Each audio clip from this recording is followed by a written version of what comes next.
Welcome to the NBAV podcast.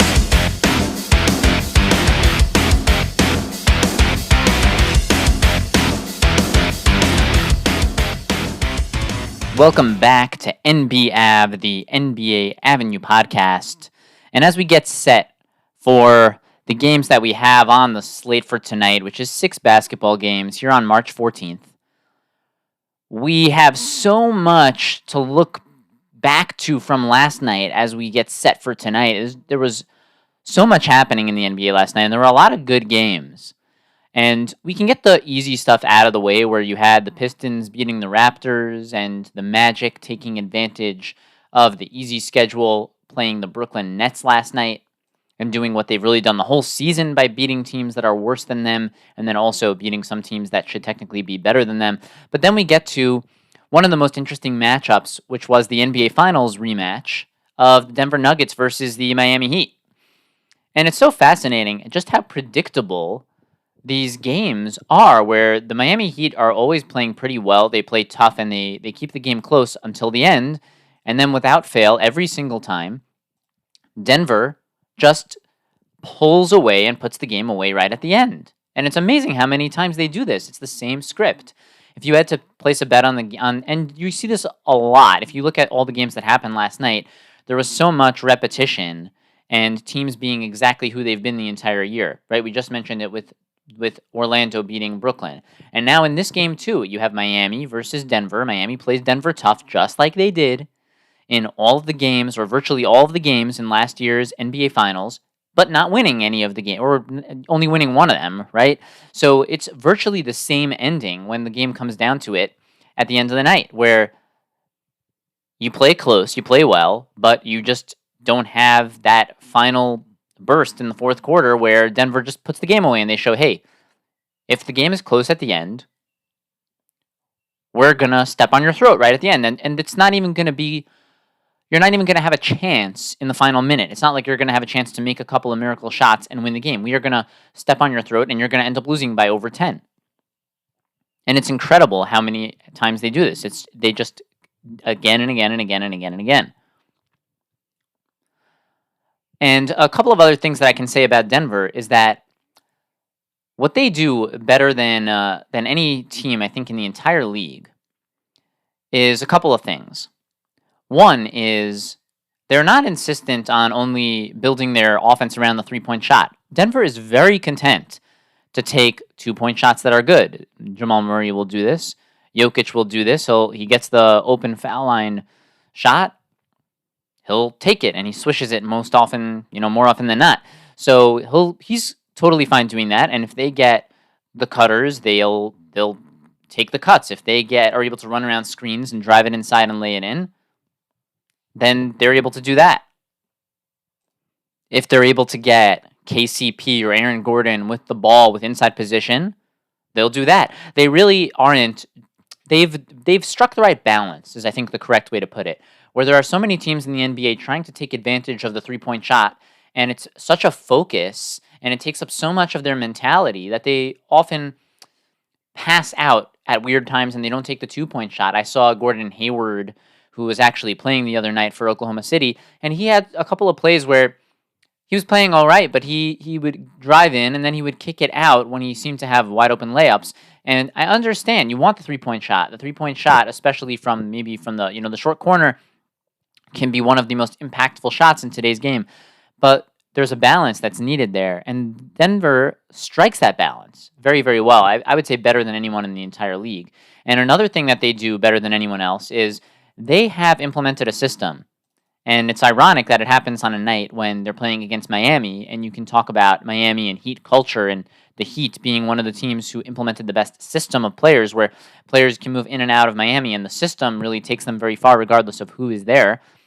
But Denver has a great system where Jokic can go to the bench, and they continue to play well. And if you look, let's just look at the Nuggets roster, because they have a lot of guys who if you look around the league at role players, this isn't necessarily true around the league, where role players, you can't often pinpoint exactly who they are, like what their character does. But for the Denver Nuggets, you can look at each of their role players and you kind of know exactly what they're going to do. They all have their roles pretty much defined.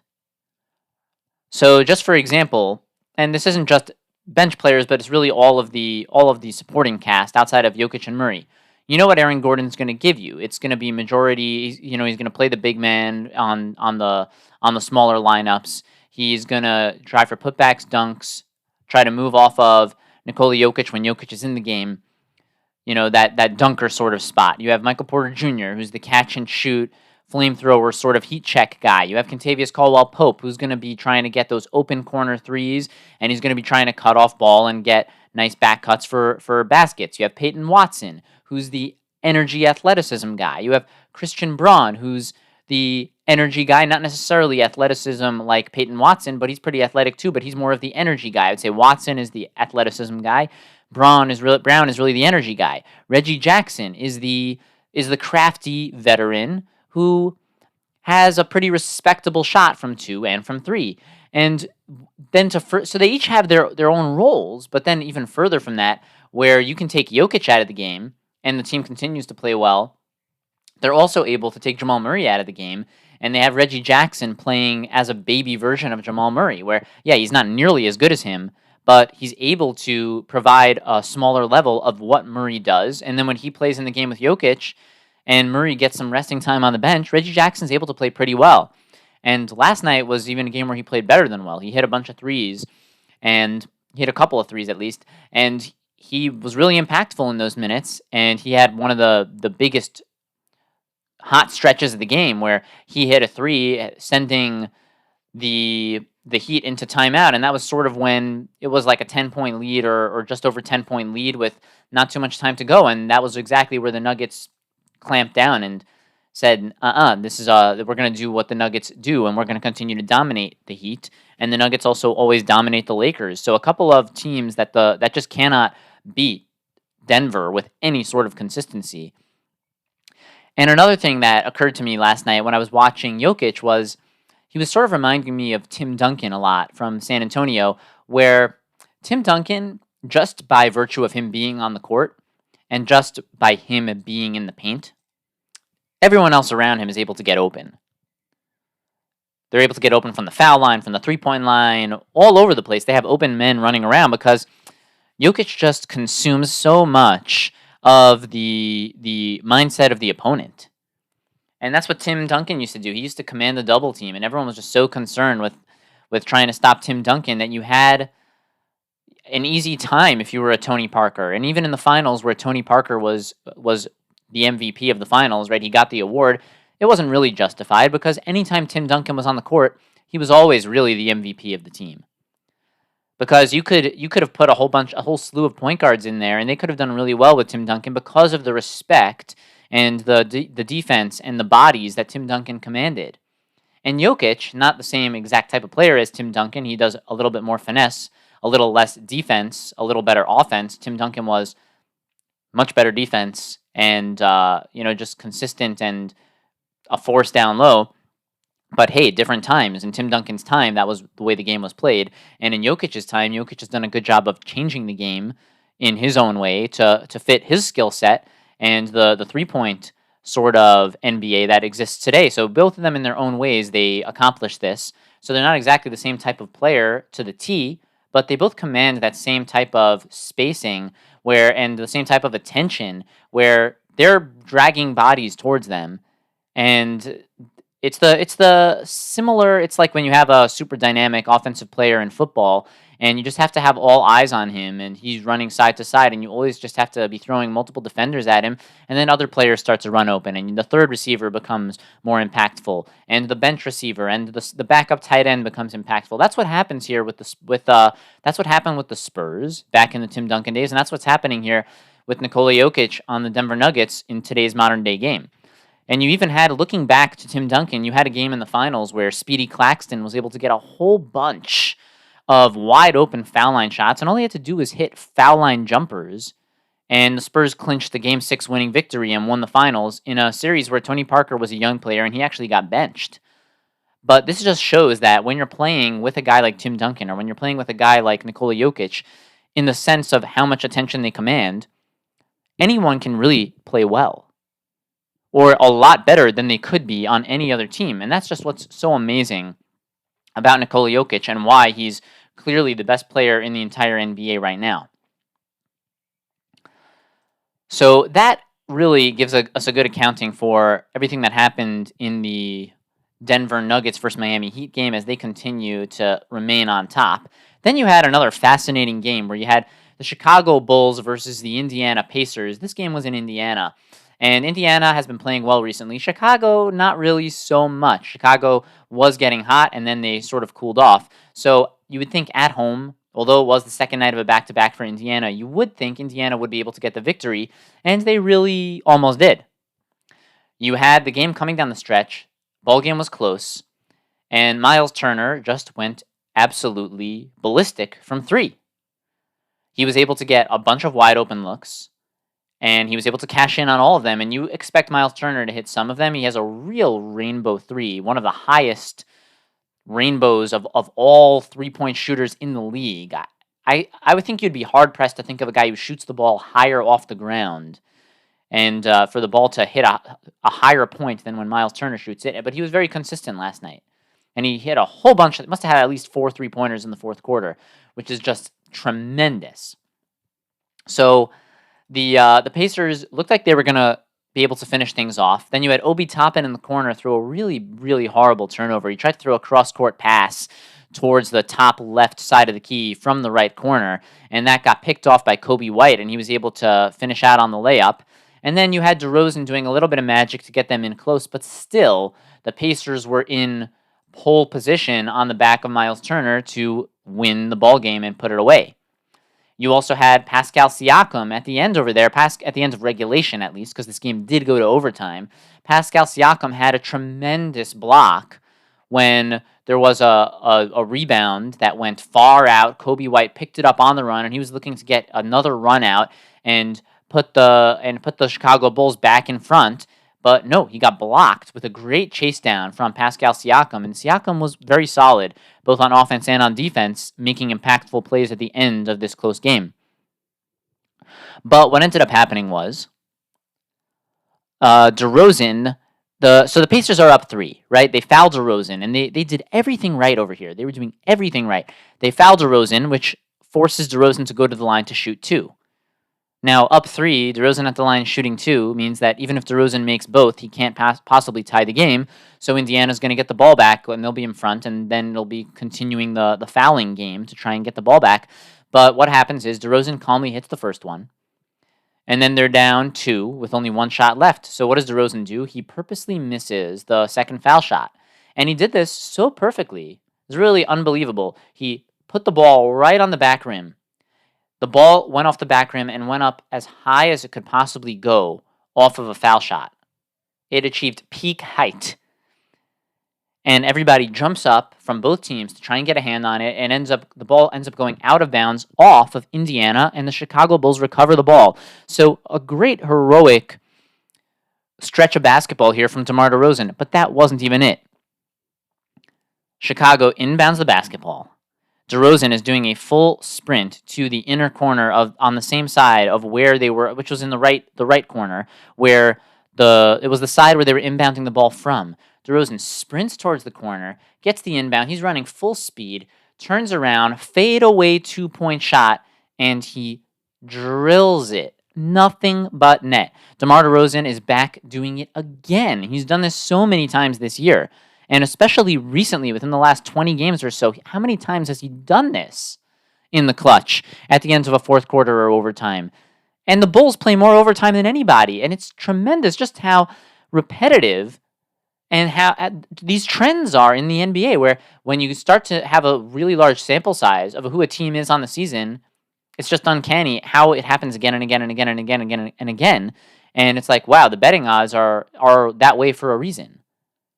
Certain teams just continue to play a certain way and end up in certain types of games. And they rely on certain guys who do make the same similar types of plays at the end of games. And DeRozan in the clutch is just that guy, especially this season. So DeRozan hits the shot, and now they're sending the game into overtime. So what happens? They try to the ball game ends up going into overtime, and Turner is still hot. The game is going back and forth, and the Pacers try to go to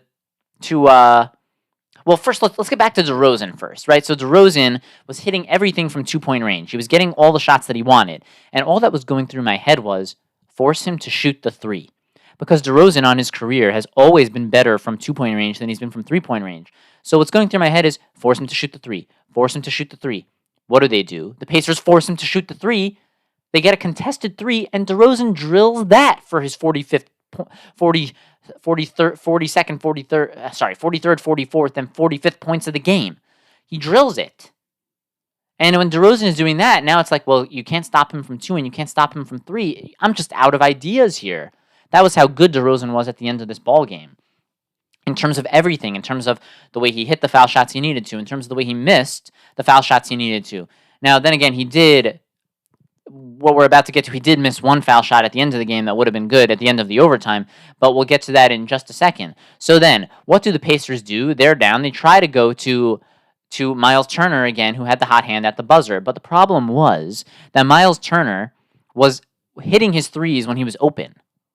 But once they closed on him and they were defending him because he was the hot hand, and it was obvious that they were going to go to him at the end of the game, at the end of this overtime period, Turner got stuck because he's not able to create the shot the same way some of these other guards or forwards are, right? He's a big man, and he wasn't able to put the ball on the floor and create once his first option got taken away. So then with about 3 seconds left, he's stuck trying to hand the ball off to Tyrese Halliburton so that he could bail the team out, and Halliburton tries to get off a shot. He double clutches, airballs it.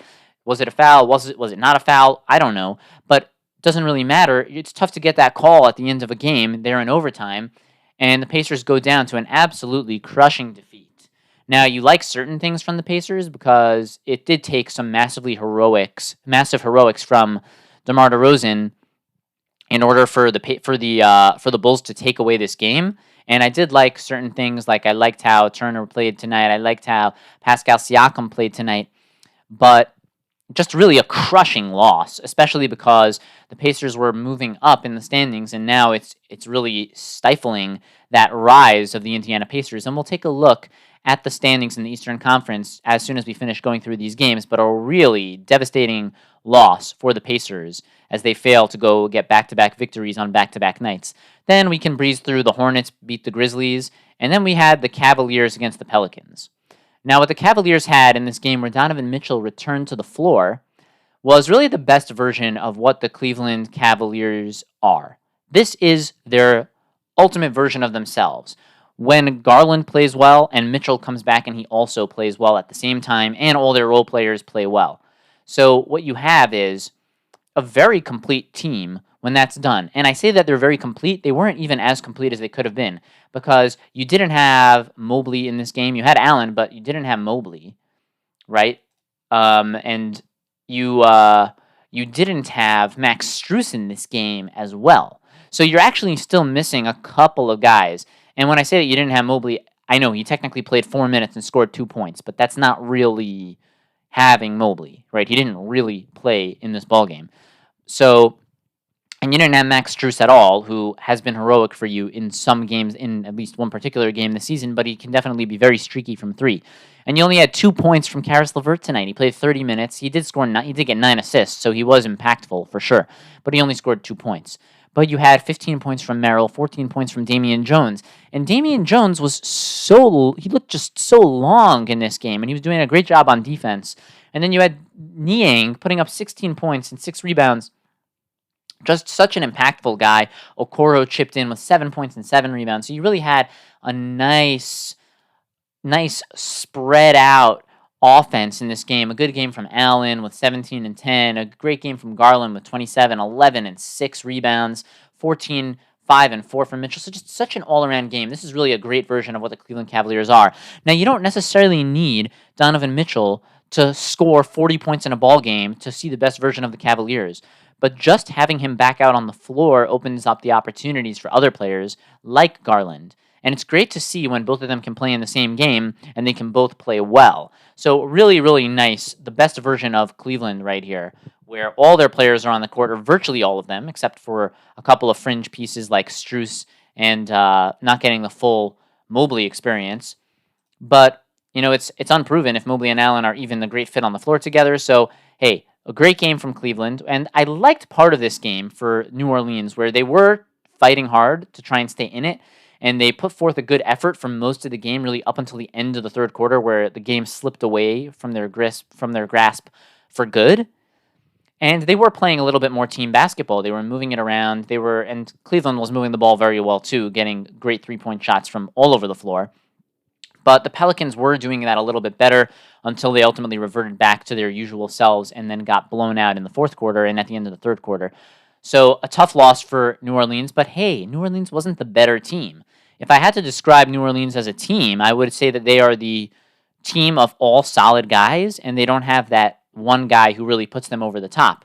Now, Brandon Ingram is really good, but again, he's not that prototypical one on your team. He's a prototypical 2 or 3, I would say. And Zion is maybe a prototypical 3. And McCollum is maybe a third really, really good player on a championship team. So you have so many of these guys on the same team, and it adds up to a good competitive team, a team that can beat the bad teams in the NBA, but it doesn't amount to a team that really looks threatening to win it all because you're missing that 1 or 2 top players to go from a team full of solid, even guys, like you're even across the board, to a team that's structured with stars at the top, or your best players at the top, and then a balanced roster around those guys. So they kind of need to cash in 2 or 3 pieces and try to bring over that one guy and then fill in the roster ahead of them, because they do have a couple of really good pieces, even as you go around the latter parts of the team. They have Nance, they have Trey Murphy and Herb Jones, a couple of really good defensive players, and they have Valanciunas, who gives you a bunch. So you kind of got to cash in a couple of those pieces and trade it in and get one really good player. That's really what New Orleans is missing, because Zion hasn't turned into that top 10 NBA type talent, and frankly, he hasn't turned into a top 30 guy in the NBA. And Brandon Ingram hasn't really become a top 20, 25 guy in the NBA. So that's what you're stuck with right here. And CJ McCollum also, not that top echelon of player, but they're all very good players. They're just not great players. So it makes sense that New Orleans wasn't able to win this game on a night when Donovan Mitchell returned for Cleveland. Then you turn the page to another pretty good game where the Warriors were facing against the Dallas Mavericks, and they ended up losing by 10. But it's without Curry, and frankly, they did a pretty good job staying in the ball game despite the fact that they were the much less talented roster in this game. And for the Dallas side, this was a couple of different showcases. There were a couple of different showcases happening in this game. They had the Luka Doncic to Gafford showcase earlier in the game, where it was again and again and again and again, Luka to Gafford, Gafford dunk, Gafford dunk, Gafford layup, Gafford dunk. It was crazy. And then in the second half, you had that same sort of thing, but between Kyrie and Derek Lively. And you just had this wild stretch where play after play after play, Kyrie to Lively, and they're both putting on a show. Luka on one part of the game, and then Kyrie on the other part of the game. But this was also a game where it was in Dallas.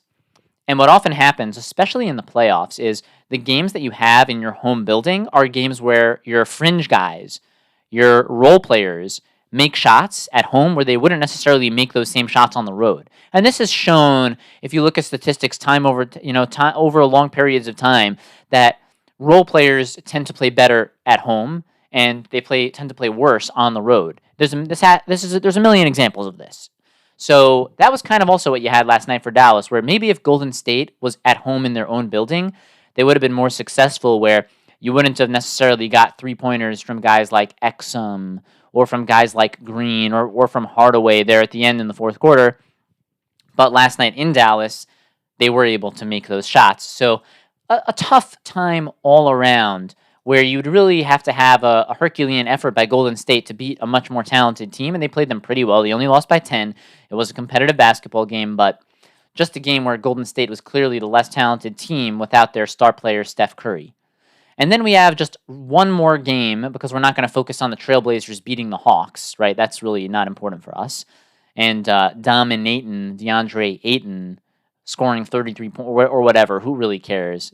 He can go get himself a cookie for winning a game against the Hawks at this point after he's been a disaster the whole season. But aside from that, we had the Lakers battling the Kings in Sacramento. And this is where when people put out top lists of players, the lists have to make sense. And what I mean is that if you have a list of the top 100 players in the NBA, and you have 2 of the top 12 players on one team, then if your list is accurate, then that should mean that that team is going to be one of the best teams in the NBA. They should have one of the best records in the NBA. Now, why is that the case? Because if you have 2 of the top 12 players in the entire league on the same team, then that's basically the equivalent of having, let's say Luka is considered a top 3 player. So it's having 2 guys who are within striking distance of a Luka Doncic on the same team in terms of impact. The 11th and 12th best players in the game on one team, that should mean that you guys are going to be a top 4 seed automatically. So yesterday, I was looking at the list that I believe the Ringer NBA put out over the two days ago. So I believe they updated the list on March 12th, and today is March 14th. And last night, the Lakers and Kings game was on March 13th. So one day after they updated their list, and I believe they had LeBron at 11, the 11th best player in the NBA right now, and they had Anthony Davis at 12. Now, if LeBron is the 11th best player in the league, and Anthony Davis is the 12th best player in the league, then the Lakers, with those 2 guys, plus having D'Angelo Russell and Rui Hachimura and Reeves and other players, they should really be one of the best teams in the NBA. They should be a top 3 or 4 seed in the West. If those 2 guys, LeBron and AD, are really currently the 11th and 12th best players in the league. And I'll pull up the list right now just because I think you have to view it this way, because you can't say that a team that's currently in the 9th or 10th seed, they're in the 9th seed right now because Golden State lost and the Lakers lost. So you can't say that a team in the 9th seed has the 11th and 12th best players in the league, because if that was true, then they wouldn't be the 9th seed. They would be much higher than that. So yeah, you have on their list, you have at the top, you have at 1, 2, 3, 4, you have Jokic, Giannis, Doncic, SGA. They put Embiid at 5th, which I think is a reach. And then you have Kawhi, Steph Curry, Tatum, Kevin Durant, and then Devin Booker at 10. And then they come in at 11 and 12 with Anthony Davis and LeBron James. So just think about it like this. The 13th best player on their list is Jimmy Butler. The 10th best player on their list is Devin Booker, right? So if Devin Booker and Jimmy Butler were on the same team, you would think that they would be really high. And then it really goes again for if Kevin Durant and Devin Booker are the 9th and 10th best players on the team, then their team should have a pretty freaking good record. Now, it makes a little bit more sense because the Suns do have a better record than the Lakers by a nice amount of games. So it makes sense in that sense, but also the Suns are notorious for having an extremely shallow roster, and also they, instead of having a better built out roster, they cashed in a bunch of pieces in order to bring Bradley Beal over. But then Bradley Beal missed majority of the games of the year. So yeah, the Suns are a case where you have these 2 unbelievable players, and then Bradley Beal missed most of the season, so they just don't have the pieces around them to really be an NBA roster, with the exception of Durant and Booker. So they're a little bit of an exception overall, but the Lakers do have some pieces. And trust me, the Lakers do have pieces. Don't tell me the Lakers roster is terrible. It's not terrible. Could it be better? Yeah, it's not the best roster in the league around Anthony Davis and LeBron, but it's not a terrible roster. I guarantee you the Suns would trade a lot of guys. Like, the Suns are happy with Nurkic, and they're happy with Grayson Allen, but they don't want a Kogi, and they don't want, and they don't have guys like Reeves and Russell and Hachimura. Like, those are guys who are very good over there for the Lakers, and around Anthony Davis and LeBron James. So if LeBron and AD are 11 and 12, then you should think that they should have a better record than 10th, than 9th in the entire NBA. think about it like this. The 16th best player on the list is Jalen Brunson, according to the Ringer, right? So the 16th best is Jalen Brunson, and the 8th best is Jason Tatum. And now you think if you put Jason Tatum and Jalen Brunson on the same team, you would think, wow, they would be a top 4 seed for sure. So it's a similar type thing. How can you put LeBron and AD at 11 and 12 and then it adds up to only a 9th seed, but yet are they really the 11th and 12th? No, I think you have to say that LeBron and AD at this point in their careers are not the 11th and 12th best players in the league. And to prove that, on the other side of the equation, you have the guy who was the best player in the game, and the guy who at this point in his career, I would say, is the most talented player in this season is De'Aaron Fox. And I say that because when you watch De'Aaron Fox, and he hasn't been as consistent as he should be this season, I understand that. But when you have De'Aaron Fox, and you watch him play, he has a level of skill and a level of talent that was far and away better than any player on the court last night. At this point in the careers of everyone in the Lakers-Kings game, you had De'Aaron Fox as the overall best player in the game, in the season, and in this next 3-4 year stretch, including last year, including the next couple of years. De'Aaron Fox is the most talented, best skilled player between the Lakers and Kings rosters. When you see the amount of craftiness and the crazy shots that Fox is able to hit from 2, from 3, around the hoop, from far distance, the hesitation, the dribbling, the everything, the left hand, the right hand, it's unbelievable. This guy is mega, mega talented. And I know the Kings have not played as well as they should have this season. And Fox needs to take responsibility for that. And Sabonis needs to take responsibility for that. And some of these guys need to play better, more consistently. But their ability is a lot higher than they've shown. And the record this year from the Kings is not where the Kings should be. But De'Aaron Fox, according to the Ringer, he's at 19.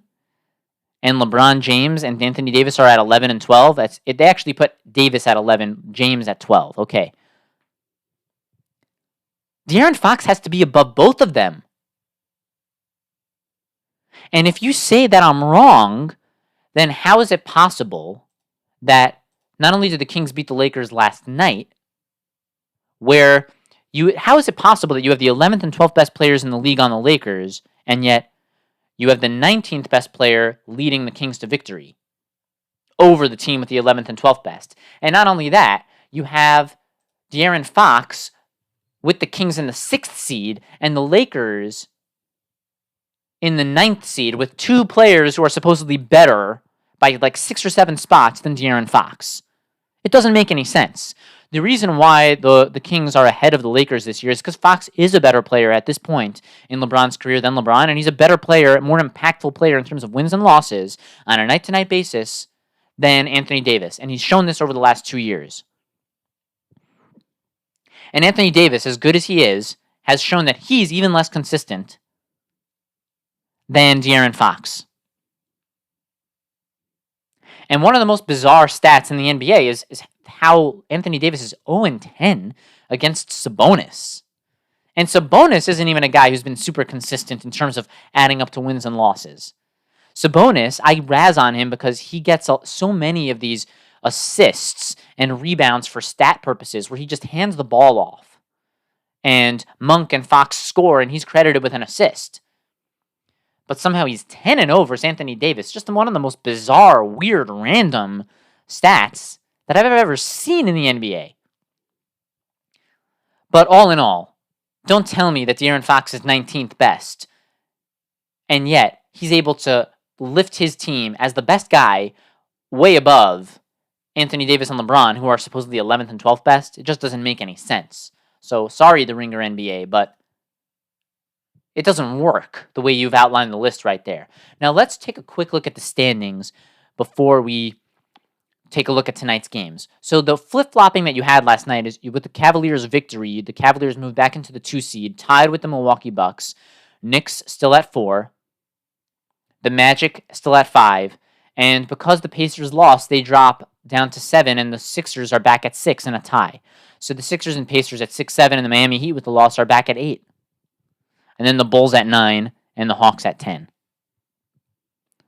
And then the movement that you had is Cleveland back in a tie with Milwaukee at 2-3, and the Pacers back in a tie with the Sixers at 6-7. And then in the Western Conference, you have the Nuggets getting outright the number 1 overall seed for the first time in forever. The Nuggets have won 4 in a row again. They beat the Heat, and they now have the number 1 seed, and all feels right in the world with the defending NBA champions going on a tremendous, tremendous streak since the All-Star break with 2 big win streaks, taking the number 1 overall seed as the Thunder and Timberwolves start to lose games. Then you have the Thunder at 2, the Timberwolves at 3, the Clippers at 4, the Pelicans still in 5 despite the loss. The Kings, with the victory, move up to 6 in a tie with the Phoenix Suns at 7, so 6-7 Kings Suns. The Dallas Mavericks, with their win, they're at 8. They get a little bit more distance between them and the Lakers at 9, who are now 2.5 games back of Dallas, and the Warriors another game back of the Lakers in the 10th seed. So it's looking increasingly more like Lakers Warriors in the 9-10 play-in matchup, and the Dallas Mavericks perhaps in the 8 or 7 with the whichever the lesser of the Kings and Suns are going to end up being the lower seed.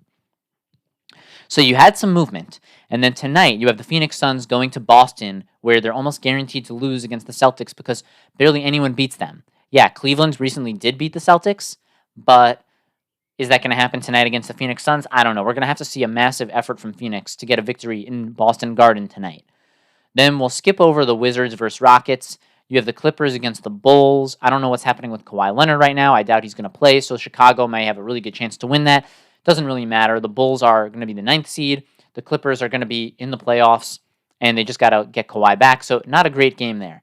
Then you have the 76ers who are missing all their players. They're going to face against Milwaukee, and it's a good opportunity for Milwaukee to get the 2 seed back. So through the first 4 games, really the only really good game is the Suns versus the Celtics. And then the 5th game is the Mavericks against the Thunder. That's a really good one. And then you have the Knicks, who should demolish the Portland Trailblazers because the Knicks are getting healthier and the Trailblazers are the Trailblazers. So the really good games that you're going to want to watch tonight are going to be the Suns against the Celtics in the early slot, and then the Mavericks against the Thunder in the late slot. Thunder lost their last one. Mavericks have won a couple now, and it's going to be a really good game there. So who do I think will win? I think the Celtics will beat the Suns because how can you not bet on them? And then in the Mavericks against the Thunder, it's tough. The Mavericks are playing well right now. It's tough, but I'm still going to give it to OKC because they don't typically lose back-to-back games at home. So I'm going to be riding with the home teams tonight, the Celtics to beat the Suns and the Thunder to beat the Mavericks. And ultimately, based off of the Sixers-Bucks game that's happening tonight, you should see the Bucks move back into the sole possession of the 2 seed, and you should see the Sixers move down into the 7 seed again, and the Pacers should be back in the 6 seed. So that's what we have coming up tonight. You can follow us, as always, at NBAV. That's short for NBA Avenue on social media, and email the show at nbavenue@yahoo.com with your questions and comments. Like always, we are your source for a great time every time, and until next time, we are out.